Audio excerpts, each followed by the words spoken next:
सतगुरुदेव भगवान की, सतगुरु कबीर साहेब की।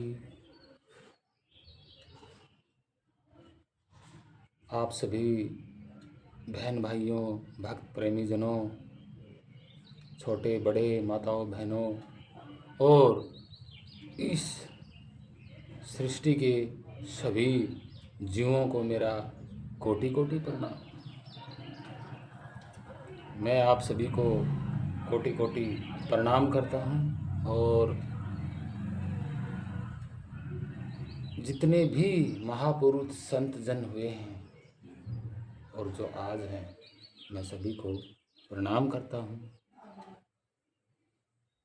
कोटि कोटि प्रणाम करता हूँ। वंदे मातरम, वंदे मातरम। सतगुरुदेव भगवान की जय।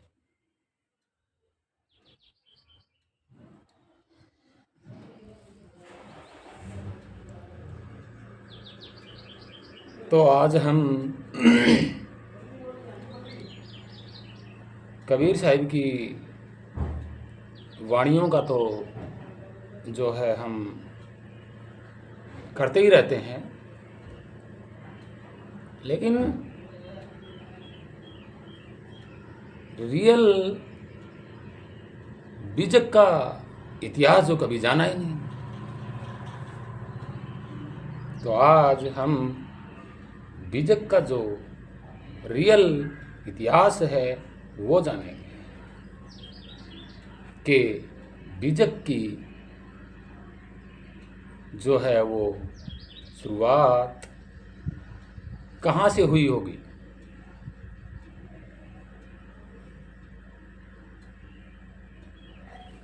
जो बीजक लोग आज लेके बैठे हुए हैं, ये बीजक नाम क्यों हुआ, चलिए शुरू करते हैं। लोग कहते हैं बीजक बीजक बीजक बीजक। अब ये बीजक की शुरुआत कहाँ से हुई ये जानेंगे, तब हम समझ पाएंगे कि बीजक है क्या। तो चलिए इतिहास में जाते हैं कि कहाँ से क्या हुआ। कि देखिए, कबीर साहिब 1398 में काशी के पास वाराणसी उत्तर प्रदेश में बताते हैं। वहाँ का इतिहास बता रहा है, तो जाहिर सी बात है मानना पड़ेगा। जब वहाँ का इतिहास बता रहा है तो मानना भी पड़ेगा। अब देखिए, कबीर साहिब अपने ज़माने में जो उनका संत जो बनने का जो पूरा जो प्रोसेस हुआ वो मात्र 10 साल की उम्र में शुरू हुआ। आप सुनते जाइएगा कि ये आखिर हो क्या रहा है।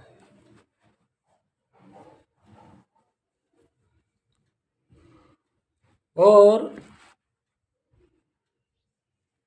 कबीर साहिब स्वयं क्या थे, इसके बारे में अगर बीच में टाइम मिला तो आपको प्रमाणित हो जाएगा। अगर टाइम मेरे को नहीं मिला तो अगली वीडियो में हम आपको बताएंगे कि आखिर रियल क्या है। अगर रियल पे जाएं तो कबीर साहिब का कोई गुरु नहीं था। अब इतिहास में जाइएगा, जब हमने पहले ही बताया था कि कबीर साहिब के इतिहास को अगर जब हम देखते हैं तो वहाँ पर 2 भाषाओं का पूरी तरह जोर होता है, टक्कर होती है। वो भाषा कौन सी है? उर्दू और संस्कृत। तो भूल जाइएगा हिंदी का, तो भूल जाइएगा कि हिंदी तो थी ही नहीं। शुद्ध जो आज हम हिंदी बोल रहे हैं वो हिंदी वहाँ उस वक्त नहीं थी। और जो भाषा आज हिंदी जब हम लिख रहे हैं तरीके से, वो तरीका भी नहीं था। और जो हिंदी के अक्षर हैं वो थे जरूर, ऐसा नहीं कि नहीं थे, थे अक्षर तो थे, लेकिन वो संस्कृत में थे। किन्हीं अक्षरों को किस तरीके से जोड़ा हो गया था, किन्हीं अक्षरों को किस तरीके से जोड़ा हुआ था, लेकिन वो भाषा जो आज हम बोल रहे हैं वो भाषा तो नहीं थी। अक्षर तो थे लेकिन भाषा तो नहीं थी। और जो कबीर साहिब के ज़माने में जो कबीर साहिब जो बोलते थे वो शब्द तो हमारे लिखने वाले थे, और शब्द की पहचान भी थी, जैसे का खा गा, ये पहचान तो थी और बोले भी जाते थे। लेकिन जो उनका तालमेल है, जो जोड़ है, जो शब्द है, वो कुछ और होता था, यानी कि बोला कुछ और जाता था। मॉडर्न में आज हम जैसे देखते हैं तो उन्हीं वस्तुओं को और उन्हीं भाषा को कुछ और ही बोला जा रहा है। कैसे जानिए जानते हैं। कबीर साहिब का जो पहला जो जिक्र हुआ है पूरी तरह, वो कबीर साहिब के कम से कम 150 साल बाद में हुआ है, मतलब वर्षों बाद में। कबीर साहिब जब थे तो वर्षों बाद में सिलसिला शुरू हो गया। सुनते रहिए आप कि ये हो क्या गया। अब जब 1500 के आसपास, यानी कि वर्षों बाद, 1500 के मध्यम में, यानी कि 1500 और 1600 के बीच से शुरू हुआ है। उससे पहले कोई भी पंथ नहीं था, नहीं था, ना कोई पंथ था और ना कोई पंथ का नाम था। अब जो आज लोग कह रहे हैं, कहानियां घड़ी हुई हैं कि कबीर साहिब के गुरु रामानंद थे, और जब रामानंद का इतिहास जब देखा जाता है, उनकी रचनाओं को देखा जाता है, क्योंकि वो तो वैष्णव धर्म के थे और ये थे समण समण, जो सवर्ण होता है कि उस धर्म के थे कबीर साहिब, और ये थे वैष्णव। वाणी, वैष्णव का मतलब वाणियों से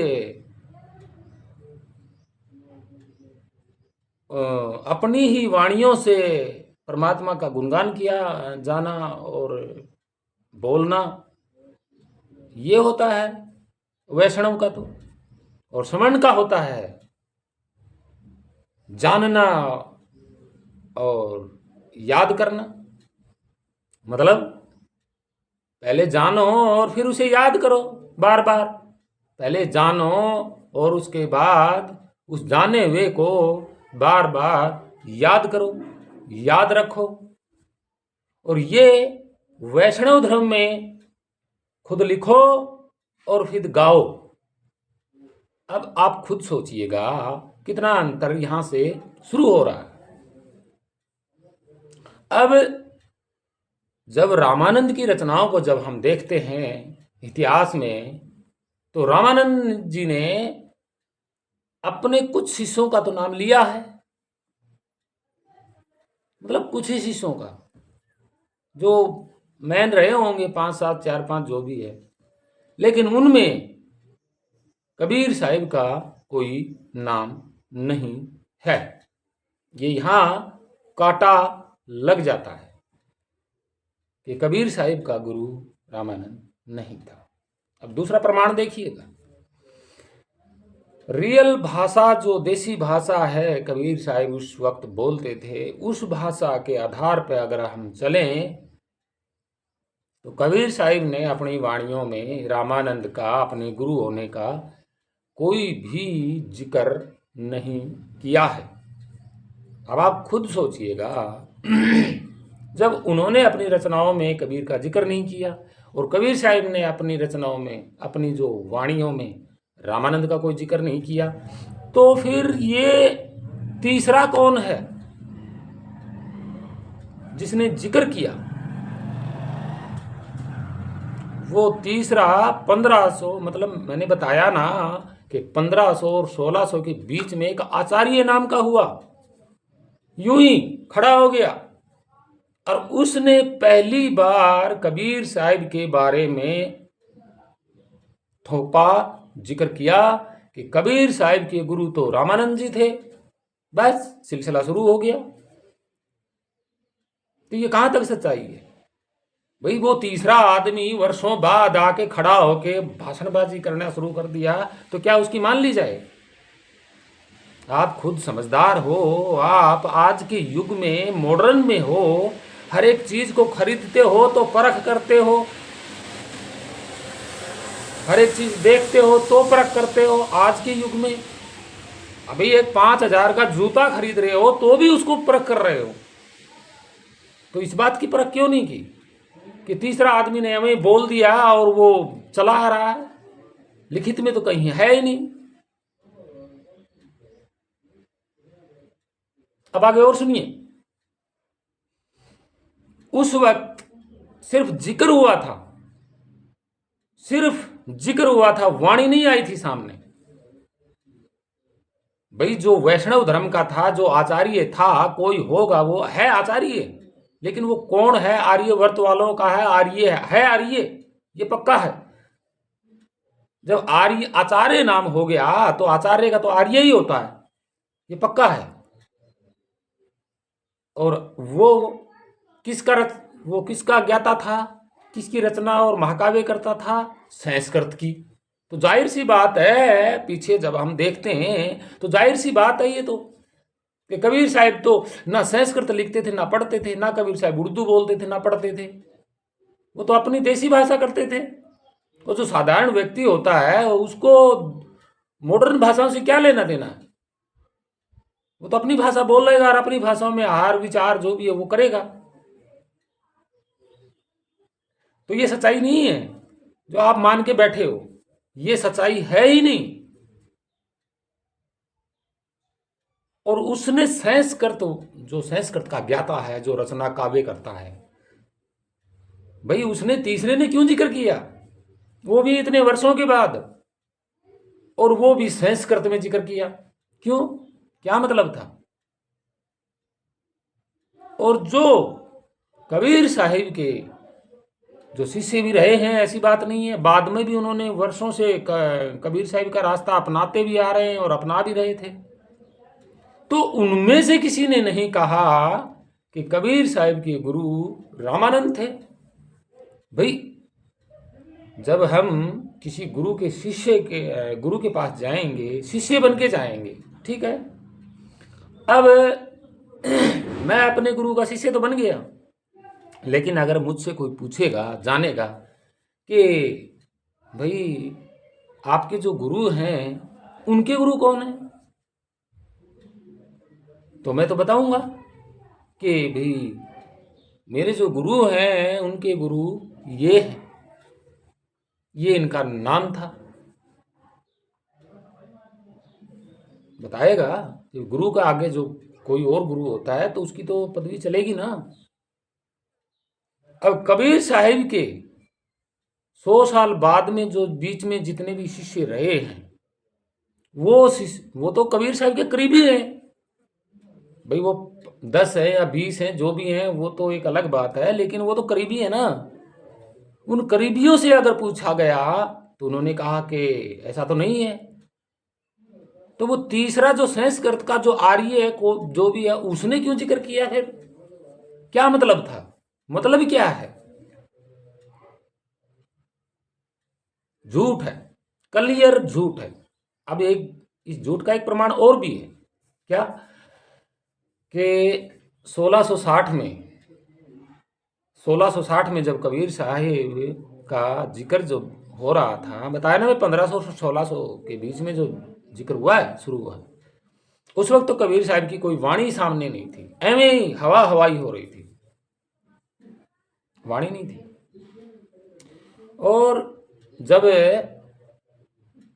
इटालियन, एक दूसरे देश का इटालियन आया यहाँ पे, वो इतिहासकार हुआ है, बहुत बड़ा इतिहासकार हुआ है, उसका नाम मुझे याद नहीं है, लेकिन वो इटालियन का है। ये इतिहास बताता है कि पहली बार कबीर के बारे में, कबीर की वाणियों पे जो अच्छी तरह से काम किया वो इटालियन है।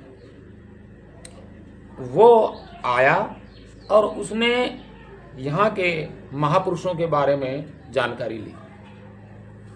सतमार्ग पे चलने वाले कौन, परमात्मा को कहाँ तक जानने वाले या जान लिया हो, उनके बारे में उनका रिसर्च चल रहा था। वो यहाँ आए थे और उन्होंने जब पूछा तो बताया गया कि ये एक महान संत हुए हैं कबीर साहिब। तो उन्होंने फिर वाणियों का शुरुआत किया। कहीं से, कहाँ से लेके? उन्हीं के शिष्यों से लेकर के, या आसपास के जो बुजुर्ग थे, जो जिनकी जुबानी रटी हुई जो वाणियाँ थी, वो उन्होंने उठाई और फिर सिलसिला शुरू हुआ। और उन्होंने करीब करीब 300 वाणियाँ उनको कुल टोटल मिली हैं। मतलब 300 वाणियाँ कबीर साहिब की मौजूद थी, यानी कि पूरी की पूरी वाणियाँ थी, अधूरी, आधी अधूरी नहीं थी। अब फिर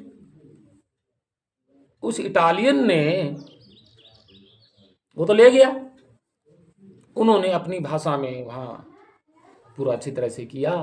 और फिर इंग्लैंड का आया एक, देखो उस वक्त तो भारतीय का कोई नाम ही नहीं, जिस आचार्य ने बोला है वो तो नाम चला आ रहा है, लेकिन वाणियां तो फिर भी नहीं है। लेकिन 1700 में एक कैप्टन आया इंग्लैंड से, जब यहाँ कलकत्ता में व्यापार का दौर शुरू हो गया था। किनका? अंग्रेजों का। सुनते जाइए। अब वो बताते हैं कि भाई वो विकलांग हो गया था और उसको शौक था, वो कहीं जाता आता नहीं था और वो अपने घर पे ही रहता था। यहीं यूपी में ही है, होगा कहीं बिहार में होगा, लेकिन इतिहास बता रहा है कि उसको शौक था पढ़ने का। तो उसने सोचा क्यों नहीं इस महान व्यक्ति के बारे में जाना जाए। उसने जब दोबारा से जानने की कोशिश की तो वो जो वाणियाँ इटालियन जो लेके गया था, उसके बाद में जब कैप्टन ने उन वाणियों को ढूंढना चाहा तो वो वाणियाँ उनको बहुत कम मिली, मतलब आधी मिली, यानी कि 300 के बजाय 200 या 150 मिली होंगी। फिर उन्होंने सोचा, तो उन्होंने भेद पाड़ा, तो वहाँ के लोगों ने बताया कि यहाँ पे नानक साहिब भी आते जाते थे। कबीर साहिब के पास पंजाब से भी एक संत आते थे। यहाँ से सिलसिला शुरू हुआ। और जब वो उन्होंने आदि ग्रंथ, गुरु ग्रंथ साहिब जो आदि ग्रंथ है, उसमें जब देखा गया तो 240 या पता नहीं 260 है, यानी कि यही 300 और 250 के आसपास में वाणियाँ हैं, मौजूद हैं। और उन वाणियों में जब उन्होंने देखा, क्योंकि वहाँ जब वो गया तो वहाँ सिलसिला ये था कि रामानंद गुरु हैं कबीर साहिब के, रामानंद गुरु हैं कबीर साहिब के। तो ये सिलसिला उसने सुना ना, तो उन्हें सच्चाई जानने के लिए सोचा क्यों न सच्चाई जाना जाए। तो वो वहाँ पंजाब से उन्होंने सिखों का जो आदि गुरु ग्रंथ साहिब है, उस आदि मतलब आदि हो गया उसके लिए, तो जो 1660 में, हाँ 1660, हाँ ये आदि गुरु ग्रंथ साहिब का सहारा है। 1660 से सारा हुआ था ये। जब वो वहाँ गया तो उसने दोबारा देखा कि वाणियाँ इसमें दर्ज हैं कबीर साहिब की, और जब वो उन वाणियों को देखा गया तो उसने वहाँ वो अपने उस पर अध्ययन करने के लिए वो वहाँ उतार के, आदि ग्रंथ साहिब नहीं लेके गया, उतार के लेके गया। और जब उसने पूरी तरह अनुवाद किया, हिंदी का 1 नंबर का ट्रांसलेशन हुआ करता था वो कैप्टन, इंग्लिश और हिंदी का ट्रांसलेशन इतना बारीकी से करता था वो, नाम है उसका। उसने जब ट्रांसलेट किया तब पता चला कि कबीर साहिब का गुरु कोई नहीं है। कबीर साहिब ने अपनी वाणी में लिखा है, मिला कि कबीर गुरु विवेक पाया, कबीर गुरु विवेक पाया, ये समझा। अब विवेक क्या होता है वो आप स्वयं समझ लो। वहाँ रामानंद का कोई लेना देना है ही नहीं। इतिहास में जाइए आप, लिखी हुई बातों पे विश्वास मत कीजिए बिल्कुल भी। दूसरी बात, अब ये तो हो गया, अब ये गुरु ग्रंथ साहिब भी हाजिर है, जाके जब मर्जी देख लो। अभी ये वाणी तो मिल गई, ये तो हो गई, लेकिन जब गुरु नानक साहिब कबीर साहिब से पास आए तो ये तो हकीकत बता रही है कि जब कबीर साहिब के पास नानक साहब आए तो क्या कबीर साहिब उस वक्त संत नहीं थे? संत तो थे, और उससे पहले नानक साहिब के आने से पहले भी तो प्रवचन करते थे, वो वाणियां बोलते थे। तो उस वक्त जब नानक साहिब के जाने से पहले वो कबीर साहिब, सतगुरु कबीर साहिब वचन करते थे, वाणियां भी तो बोलते थे। तो वो पहले की जो वाणियां हैं वही तो गई हैं गुरु ग्रंथ साहिब में। अगर नानक साहिब कबीर साहिब के पास ना आते तो गुरु ग्रंथ साहिब में वाणियां कैसे जाती? ये भी तो बात सही है। और ना ही नानक साहिब लिखते थे और ना ही कबीर साहिब लिखते थे, ये इतिहास बता रहा है। सिर्फ बोलते थे, वचन बोलते थे, प्रवचन करते थे, यही था। तो फिर अब यहां जो गुरु ग्रंथ साहिब की बात आती है तो उन वाणियों को उतार के कौन लेके गया? गड़बड़ है यहां पे भी। उन वाणियों को, कबीर साहिब की वाणियों को लेके कौन गया गुरु ग्रंथ साहिब में? इतना बड़ा विचार उठ रहा है यहां पे, ध्यान दिया जा रहा है।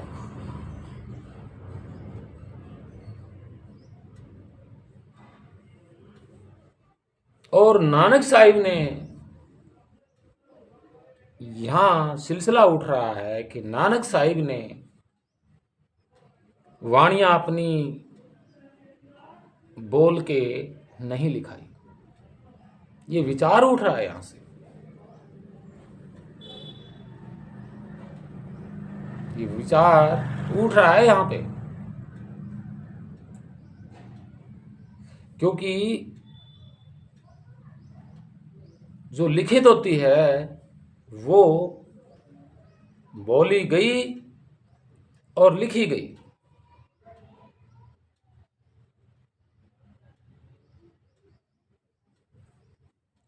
बिना इतिहास के छोड़ा नहीं जाता,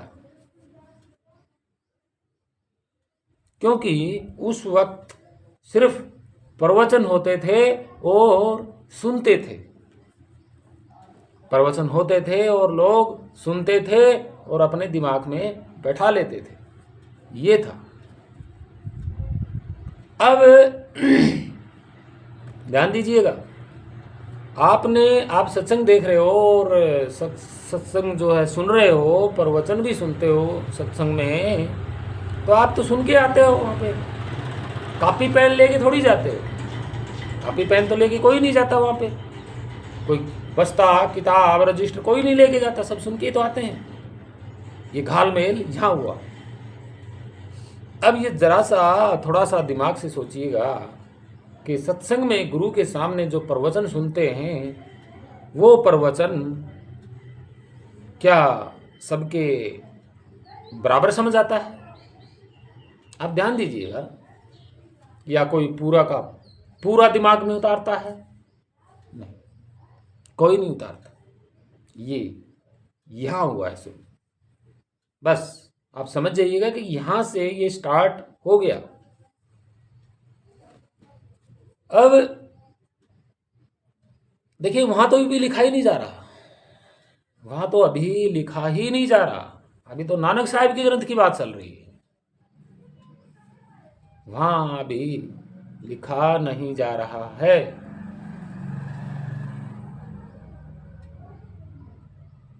गुरु ग्रंथ साहिब की जो वाणियां हैं, उसके बाद जब 1800 में, मैंने बताया ना 1700-1800 में जब वो कैप्टन आया, तो वो वहां आया और उसने सोचा कि गुरु ग्रंथ साहिब की जो वाणी है वो कुछ और कह रही है, और यहाँ की जो बुजुर्गों के जो आधी अधूरी लिखी भी मिली, ऐसी बात नहीं लिखी नहीं मिली, शाही से लिखी हुई मिली, हाथों से लिखी हुई मिली, क्योंकि प्रचलन चल रहा था हाथों से लिखने का, तो वो तो मिल गई वहां पे। तब उन्होंने इतना बढ़िया काम किया। 1800 मतलब कुछ दिन उन्होंने बहुत काम किया। 1800 के बाद उनकी शायद मृत्यु हुई है, बताते हैं, इतिहास में होगा भी। हम इतने किसी आदमी के गहरे में नहीं जाते, सिर्फ मेन पॉइंटों का ही हम ढूंढते हैं, किसी की जन्म तिथि से लेना देना नहीं है। तो उसने इतना काम किया कबीर वाणियों पे कि बेहद, और इतना शानदार काम किया कि उसने पूरा का पूरा ज्ञान तैयार कर दिया था कबीर साहिब का, और कैप्टन को सार शब्द प्राप्त हुआ। कैप्टन साहिब को जो अंग्रेज था, वो यहाँ रहता था, उनको सार शब्द प्राप्त हुआ था, कोई बताए या ना बताए। और उसने फिर बाद में सुधार के लिखा उसी भाषा में, उसी एक्यूरेट भाषा में लिखा गया, क्योंकि उसने भाई काम किया, पूरा फैलाया, उसने उस ज्ञान को फैलाया, तब उसने उजागर किया। और वो छपा भी, छपा, ऐसा नहीं कि नहीं छपा, छपा, लेकिन उसी भाषा में छपा जो भाषा आज भी है और कहीं कहीं है। क्योंकि आप बता दिया, दौर उस वक्त संतों का इतना विरोध था कि बेहद। क्यों था आप खुद समझ जान लीजिए कि उस वक्त कौन सी भाषाओं का ज्यादा क्या था, वो आप खुद समझ गए हो। दूसरी बात, जब दोबारा से जिन बंदों ने टीकाकरण किया, वो संत पंथ के नहीं थे, वो एक खाली रचना महाकाव्य करने वाले कवि थे। बस यहीं से उन्होंने अपना सिलसिला शुरू किया और अक्षरों को बदलना शुरू किया। क्योंकि कैप्टन साहिब के उस भाषा में, मूल में जो धर्मदास की वार्ता की गई है, उसमें हिंदी का जो आज शुद्ध हिंदी का जो शब्द है वो नहीं मिलता, नहीं मिलता। जैसे ज्योति, ये संस्कृत का शब्द है, पेवर कोरा संस्कृत का शब्द है। प्रकाश, ये 1800 के बाद हिंदी शब्द में आया है। प्रकाश, प्रकाश, प्रकाश जो साइंस का वर्ड है और वो हिंदी शुद्धि में लिखा गया प्रकाश। उससे पहले क्या बोलते थे कबीर साहब, क्या बोलते थे? अब आता है चैतन्य और चेतना, ये कबीर साहब के शब्द हैं ही नहीं, ये कोरे करारे संस्कृत के शब्द हैं, चेतना और चेतन। ये भी झूठ है। समझ में आ गया होगा कि ये जो चेतन और चेतना का जो शब्द है ये झूठ है। ये किन्होंने लिया? वैष्णव वालों ने लिया। वैष्णव वाले क्या करते थे? योग करते थे, जुगती करते थे, जुगाड़ करते थे। ये बता रहा है। अब कबीर साहब के शब्दों में अगर हम जाते हैं तो वहां ज्ञान उजियारा मिलता है, शब्द उजियारा मिलता है। यानी कि ज्ञान जो शब्दों से बोला गया उसको उजियारा बोला गया। देखिए आप सोचिए, गुरु ज्ञान उजियारा, गुरु ज्ञान उजियारा, यहां आपको क्या लग रहा है? गुरु प्रताप उजियारा, गुरु प्रताप उजियारा, गुरु ज्ञान उजियारा। प्रकाश तो था ही नहीं नाम, पहले ये उजियारा चलता था। रजनी, रैन, दिवस, ये नाम है। रजनी, रैन, दिवस, ये भी संस्कृत के ही हैं, लेकिन उस वक्त बोले जाते थे।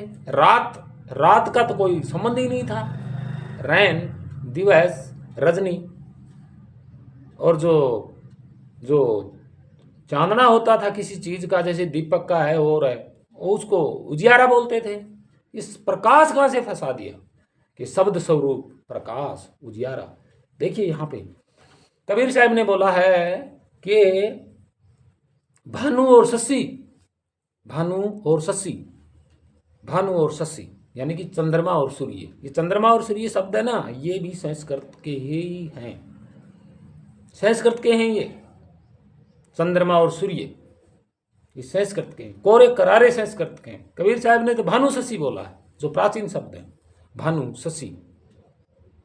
अब इस जीव को हंस बोला गया, सुनिए ध्यान से, हंस बोला गया है। जीव भी संस्कृत का शब्द है, कोरा करारा शब्द है। जीव, आत्मा, आत्मा, ये सब कोरे करारे शब्द हैं, संस्कृत के कोरे करारे शब्द हैं। आप खुद सोच लीजिएगा, संस्कृत कौन लिखते थे?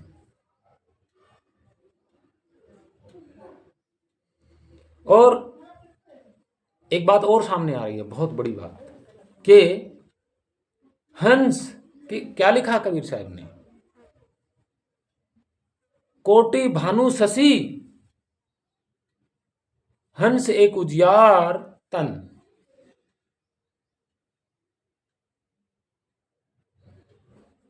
हंस स्वरूप वर्णी न जाई, हंस स्वरूप अक्षर है यहां पे, कि हंस स्वरूप अक्षर वर्णी न जाई, के करोड़ों कोटि भानु शशि, एक हंस उजियार तन। और दूसरी लाइन में बोला जाता है कि हंस स्वरूप अक्षर वर्णी न जाई। अब देखिए यहां पे क्या बोला गया कि हे हंस, जो हजार मतलब करोड़ों प्रकार के सूरज और चंद्रमा, आज की भाषा में समझा रहा हूं क्योंकि उस वक्त तो भानु और शशि चंद्रमा को बोल रहा था। उन्होंने कहा है, आज के मॉडर्न की बात अगर लें तो उन्होंने कहा है कि हे हंस, आपका जो स्वरूप है कि करोड़ों सूर्य और चंद्रमाओं का जो प्रकाश होता है, आप उनका वर्णन कर सकते हैं। और आपका जो स्वरूप है उसका वर्णन हम अक्षरों में नहीं कर सकते। ये सही बोल दिया। और व्याख्या भी यही होती है। अब लोगों ने क्या किया, उजियार का तो फिर प्रकाश आ गया ना, बना दिया ना। ये भी 1800 के बाद आया है प्रकाश नाम, क्योंकि साइंस वालों ने लिखा, ये साइंस का शब्द। अब उस वक्त तो साइंस का कोई लेना देना ही नहीं था, आप भूल जी। अभी लोगों ने क्या कहा, कुछ गुरुओं ने तो ये बोला है कि जो हंस का जो रूप है वो 16 सूर्यों का प्रकाश अगर इकट्ठा किया जाए तब एक प्रकाश बनता है। कितनी झूठ बोल रहे हैं लोग समझ में नहीं आता भाई। अभी उन्होंने जो समझाया है वो ये कहा है कि हे हंस, आपका जो उजियारा है वो अक्षरों में वर्णन नहीं कर सकते। और सूर्य को अगर आप देखोगे तो उसका जो प्रकाश है वो उसका आप अक्षरों में वर्णन कर सकते हैं। भाई सूर्य को देखा तो आप लिखेंगे कि मैंने सूर्य को देखा, वो इस टाइप से चमक रहा था। और जब बादल आता है तो कुछ किरणें ऊपर ऐसे दिखाई देती हैं। आप तो वर्णन कर रहे हो ना, आप तो वर्णन कर रहे हो किसमें, अक्षरों में, शब्दों में। और यहाँ क्या बोला गया है कि हंस, आपका जो स्वरूप है उसका अक्षरों में वर्णन नहीं किया जा सकता। तो इसका मतलब तो वर्णन तो तब होगा ना जब हम देख लेंगे कोई चीज को, और किसी चीज को हम देखेंगे तो वर्णन होगा। जब हम उस चीज को आंखों से देख ही नहीं सकते तो उसका वर्णन क्या करोगे।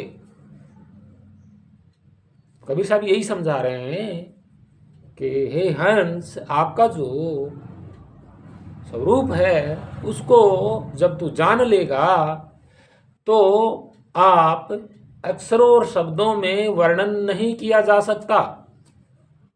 यह बात, ये सच्चाई यहाँ बता रही है कि कबीर साहब ने जो बोला वो बोला था कि पहली बात तो तन थीर, मन थीर और वचन थीर, ये यहाँ में मैचिंग हो रही है। तन थीर, मन थीर और वचन थीर, ये क्या इशारा कर रहे हैं, ये इशारा कर रहे हैं कि आप वर्णन ना तो शरीर से कर सकते, वहां पे शरीर का भी कोई काम नहीं है, काम ही नहीं करेगा वहां पे, स्थिर है। मतलब कि यहां नकार दिया, तन थीर। जब तन थीर होता है तो काम करना बंद होता है, तो वहां कोई काम नहीं होता शरीर का, तन थीर हो जाता है। तो क्या कहा कबीर साहब ने, वचन थीर, वचन थीर, यानी कि कोई शब्द नहीं है यहाँ पे, मुंह बंद हो गया तो ना कोई अक्षर ना कोई शब्द। यहाँ क्या कह रहे हैं समझिए, यहाँ क्या कह रहे हैं कि अक्षरों में वर्णन नहीं कर सकते। आप मेल मिलाइए, अक्षरों में वर्णन नहीं कर सकते। तो यहाँ क्या है, वचन थीर, यहाँ कोई अक्षर नहीं बोला जाता, ना कोई शब्द बोला जाता, कि वचन थीर है, मुंह बंद है। और वहां समझाया भी गया है कि आपका जो स्वरूप है उसको अक्षरों में वर्णन नहीं कर सकते। तो जाहिर सी बात है यहाँ पे वचन थीर है, या कोई कुछ नहीं बोल रहा। और जो हंस अपने स्वरूप को जान लेता है तो मुंह चुप रहेगा, चुप रहेगा। क्यों रहेगा, क्योंकि उसने जान लिया और वो अक्षरों से और शब्दों से वर्णन नहीं कर पाएगा। ये है सच्चाई। यानी कि अपना स्वरूप देखने के लिए ना आंखों की जरूरत है, और ना मुंह की जरूरत है, और ना कानों की जरूरत है। जरूरत का मतलब फिर भी जरूरत है ही नहीं मुंह की, तो मुंह बंद कर लो। कानों की भी जरूरत नहीं है तो कानों को भी इग्नोर कर लो, आंखों की जरूरत नहीं है तो आंखें बंद कर लो, तीनों चीज। और जो मन भी बताया ना यहाँ पे, ये मन की भी कोई जरूरत नहीं है वहां पे, ये भी तो बोला है ना मन थिर, या मन की भी कोई जरूरत नहीं है तो मन को रोक लो।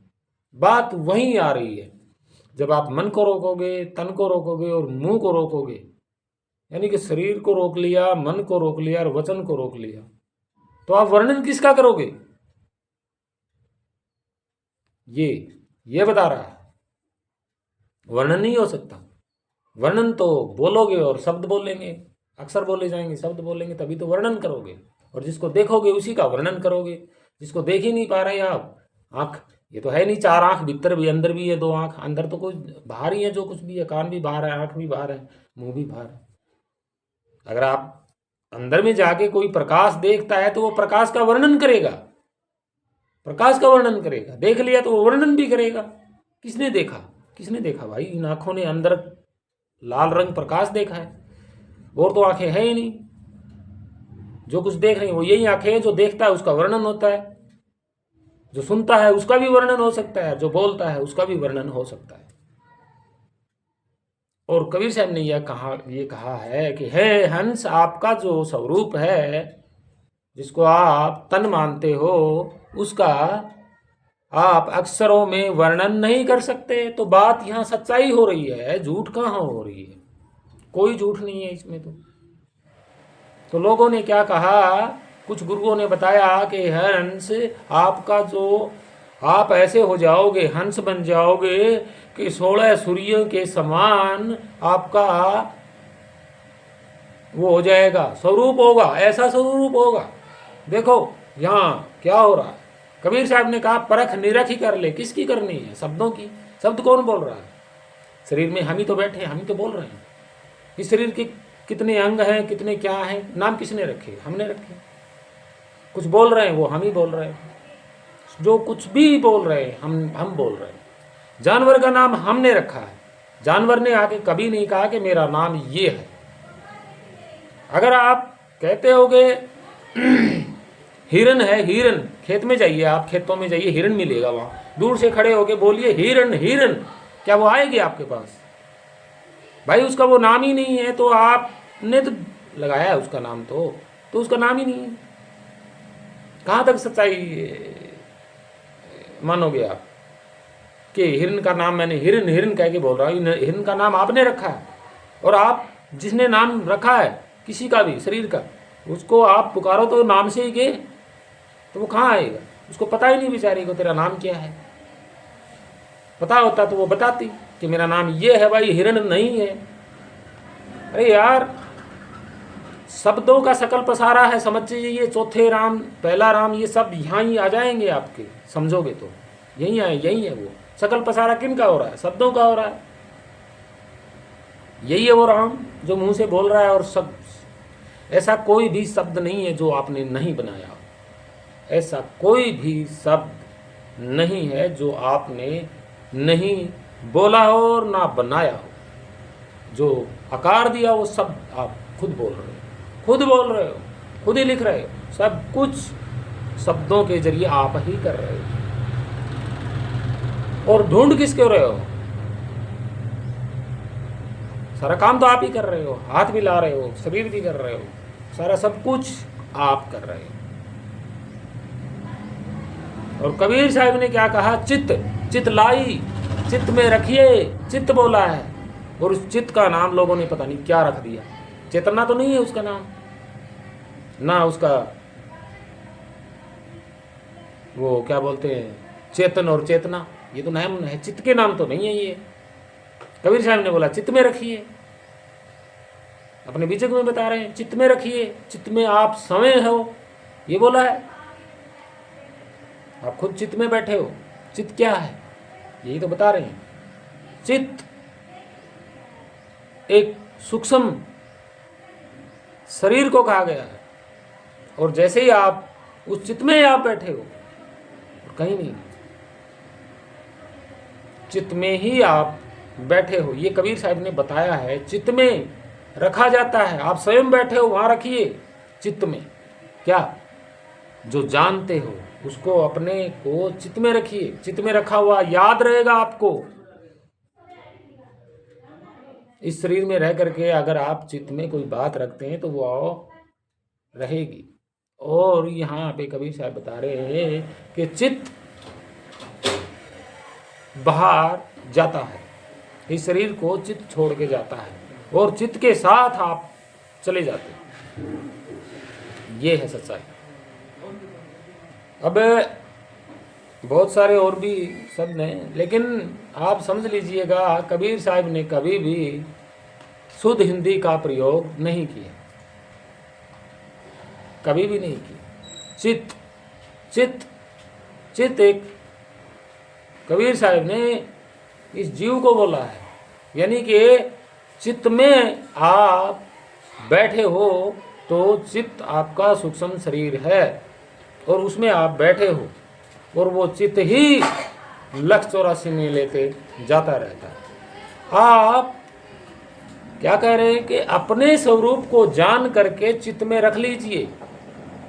क्या शब्द स्वरूप को जान लीजिए, जो आपके ऊपर हो रहा है वो परमात्मा स्वयं शब्द स्वरूप है और तुम भी शब्द स्वरूप हो, और आप में और तुझ में रति भर का भी फर्क नहीं है। वो परमात्मा जो है वो आपकी याद है, आपकी याद है वो परमात्मा, और हमेशा आपके साथ रहता है।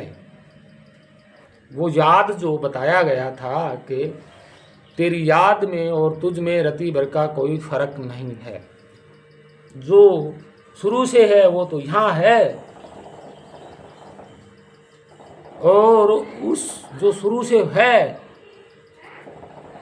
परमात्मा शब्द स्वरूप शुरू से है, आदि अनादि से है, जो शुरुआत है, जो शुरू से है, उसमें और आप में रति भर का कोई फर्क नहीं है। वो याद आपके ऊपर है। कौन? स्वयं परमात्मा हमेशा रहता है, रहेगा और है। ये वो याद, उसी को बोला गया। आपका स्वयं का जो स्वरूप है वो आपके पास ही है, आपके साथ है, आदि अनादि काल से वो स्वरूप परमात्मा का है। शब्द स्वरूप वो बताया गया आपके साथ चलता है। जहाँ भी आप किसी भी जन्म में जाइए, किसी पे भी जाइए, वो शब्द स्वरूप आपके साथ रहता है। वो आपकी याद है, वो आपका असली स्वरूप है। उसको याद कीजिए, वो आपके पास ही है और उसमें और आप में कोई फर्क नहीं है, रति भर का भी कोई फर्क नहीं। ये था, क्योंकि हम सब शब्द स्वरूप हैं और इसमें आए और शब्द बोलने शुरू कर दिए। ऐसा कौन सा शब्द है जो हम ना लिख सकते हो, ना बोल सकते हैं? हमारा ही बनाया हुआ, हम ही बोल सकते हैं, लिख सकते हैं पूरी तरह। काव्य रचना, रामायण महाभारत किसने लिखी? सब तो इसी ने लिखी है, मनुष्य शरीर ने लिखी है। भाई आज की मॉडर्न में हमने नहीं लिखी तो हमारे पूर्वजों ने लिखी हो, वो भी तो उनके ही शब्द हैं, वही बाहर से थोड़ी आए थे। जब एक जानवर ने अपना नाम नहीं बताया आके कि मेरा नाम ये है और तुम ये नाम मेरा रखो, तो परमात्मा ने कहाँ से बता दिया आके कि ये भाषा तुम्हारी चलेगी? अब इस हिंदी भाषा तो बाद में आई है, संस्कृत भी बाद में आई है। उससे पहले की भाषा में जाते हैं तो क्या हम जो लिपि है, धम लिपि है, जो बौद्ध भाषा है, जो अशोक के शिलालेखों पे मिलती है, तो हमें तो वहाँ उसको चाहिए कि वो प्राचीन भाषा है, वो है परमात्मा की भाषा। हम हिंदी वाली भाषा और संस्कृत वाली भाषा, इन भाषाओं को लेके क्यों चलते हैं कि ये परमात्मा की मुंह बोली भाषा है? नहीं, ऐसा नहीं करना चाहिए। लिपि में जाइए तो वो लिखी पढ़ी नहीं जा रही ढंग से, तो हम तो, वो भी तो लोग बोलते थे उस वक्त, उस भाषा को लिखते थे, पूरी तरह विख्यात थी वो उस जमाने में। तो क्या उन्होंने तो कभी नहीं लिखा कि जो हमें जो भाषा दे के गए ये परमात्मा दे के गए? लेख ही नहीं मिलता। ये क्या कह रहे हैं कि वेद परमात्मा की भाषा है? तो भाई पहले शिलालेखों में, और वेद प्राचीन भी बता रहे हैं, लेकिन अशोक के शिलालेखों में तो कोई वेद का नाम ही नहीं है, वो भाषा ही कुछ और है, धम लिपि है वो। तो वेद तो उस वक्त भी होना चाहिए था ना, हिंदी वाली भाषा में, संस्कृत वाली भाषा में, लेकिन वहां तो कुछ मिलता ही नहीं है।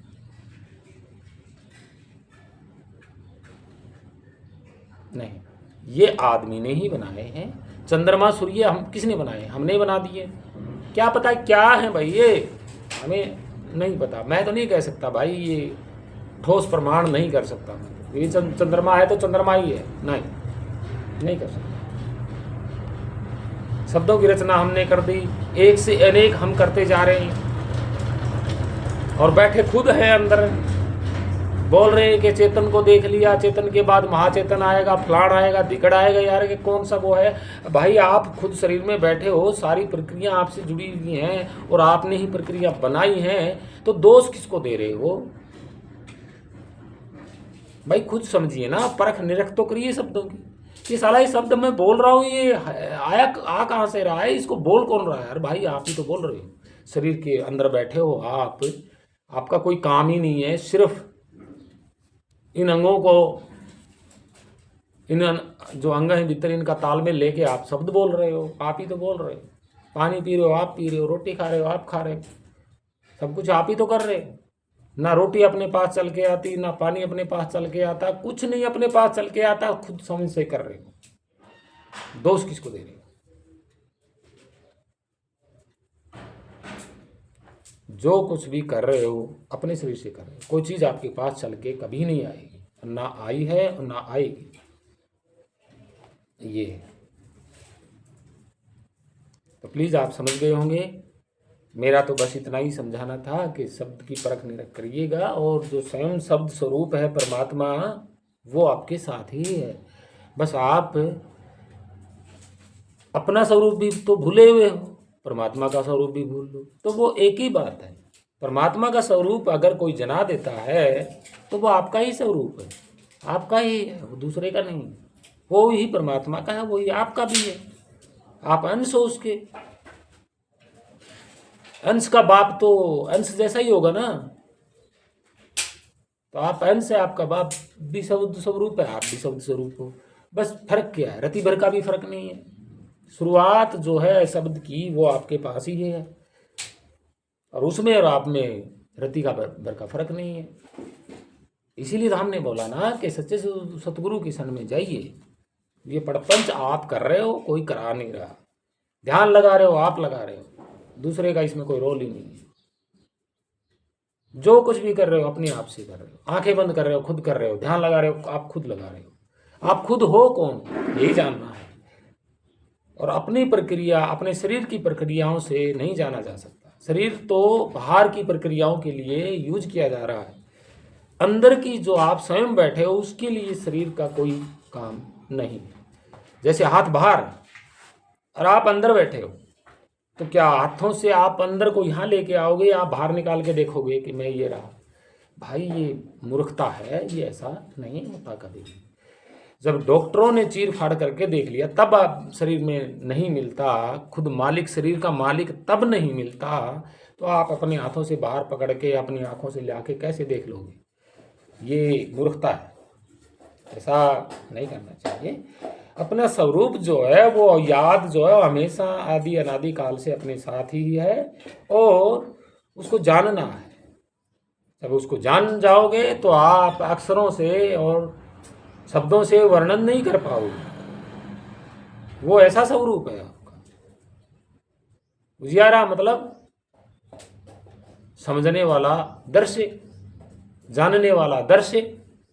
उजियारा जानने वाला और समझने वाला एक दर्शे। हाँ मैं जान गया, यही है, पहचान गया, यही है, यही मेरा स्वरूप है, यही परमात्मा का स्वरूप है। और जो वो शुरुआत है वो आपकी तो इधर ही तो है, अधर में ही तो है, अधर में ही वास है, कहीं और नहीं। इसी के बीच में जो है वो भूल का पर्दा है। भूल जो इतना पर्दा है कि रति भर का भी नहीं, बिल्कुल नहीं, रति भर का भी फर्क नहीं। और गुरु जो सच्चा जो जानता होगा शब्द स्वरूप को, वो तुरंत आपको याद दिलाएगा कि ये आपका स्वरूप है। तो मिलाने में कितना टाइम लगेगा? कुछ भी नहीं लगेगा। यही भूल जो है, ये भूल हमने रखा है नाम। कोई चीज़ हम भूल जाते हैं तो हमने ही तो रखा है, भूल गए भाई। और इस भूल का पर्दा लगा है, और वो कितना, रति भर का भी नहीं। इसी का नाम पर्दा बोल दिया, इसी का नाम 10वां द्वार बोल दिया। 10 द्वार तो खुला ही है, ये परमात्मा तो ये सब तो खुला ही है, बीच में भूल का पर्दा है। वो घट क्या है? वो घट का पर्दा खोल, कोई बोल रहा है घूंघट का पर्दा खोल। घट का मतलब क्या है? अरे बैकग्राउंड जो आपके, आप याद तो करिए बैकग्राउंड में जाके, आप आगे के शब्द में बढ़े जा रहे हो। बैकग्राउंड में जाइए, याद कीजिए कि मैं पहली बार जब बच्चा था तो मैंने कहाँ से शब्द शुरू किए थे बोलने, किसने मुझे सिखाए? वहाँ बैकग्राउंड में जाइए, अंदर घट में जाइए और याद कीजिए। वो याद भूल गए हो, वो भूल ही तो पर्दा है।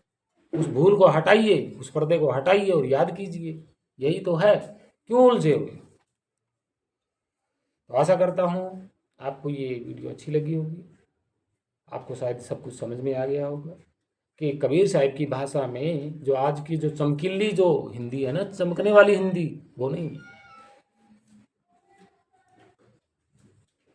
तो आपको कोटि कोटि प्रणाम, सतगुरु साहिब को कोटि कोटि प्रणाम, आप सभी छोटे बड़े भाई बहन सबको मेरा प्रणाम।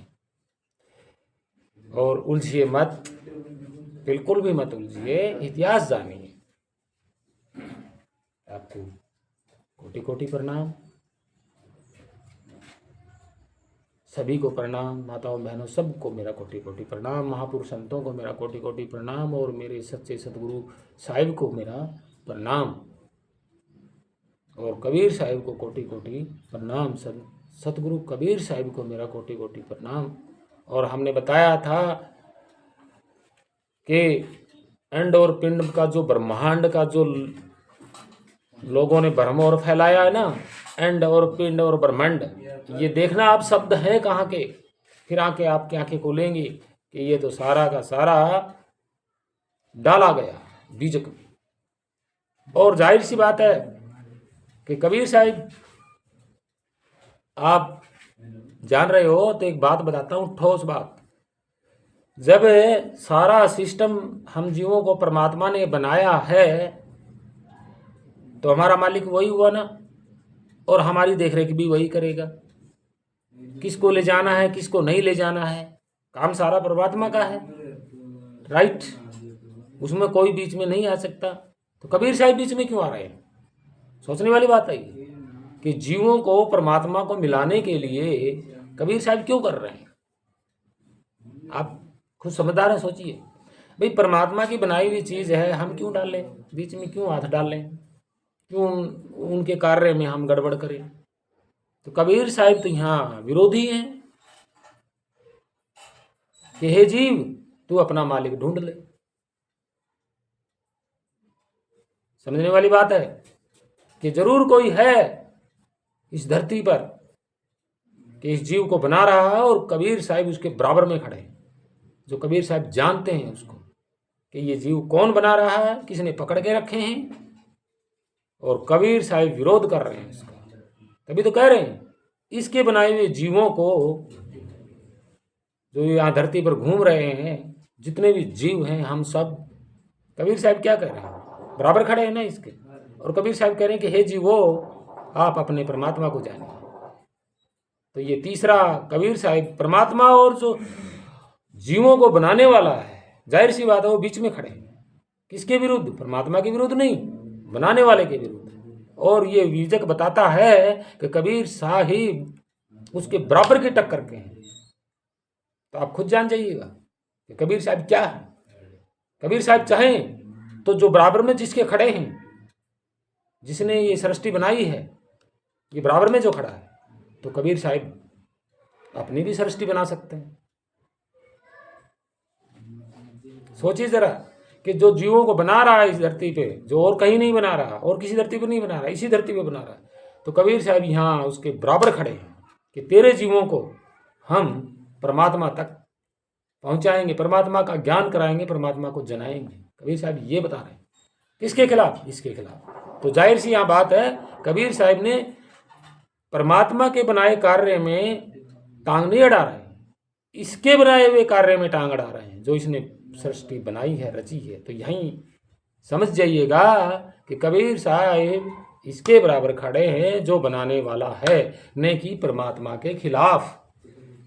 और कबीर साहिब भी वही हैं जो हम जीवों को बना रहे हैं, और कबीर साहब एक साइड में खड़े हैं, तो दोनों का स्वरूप भी एक ही है। बराबर टक्कर है तो स्वरूप भी एक है। ये जाहिर सी बात खड़ी हो रही है भाई। इस जीवों को बनाने वाले के सामने जीवों के साथ कह रहा है कबीर साहब कि तुम अपने परमात्मा को जान लो, और वो परमात्मा शब्द स्वरूप आपके सर पे हमेशा साथ रहता है। तुम भूल गए हो, तुम अपना परमात्मा का स्वरूप अपना स्वरूप जान लो और बस मुक्त हो जाओगे। किससे? इस बनाने वाले से आप मुक्त हो जाओगे। तो ये बनाने वाला है। कबीर साहब यहाँ बराबर में टक्कर में खड़े हैं, तो टक्कर में तो भाई वो ही हो सकता है अपने बराबर वाले के जिसके पास बराबर की ताकत हो।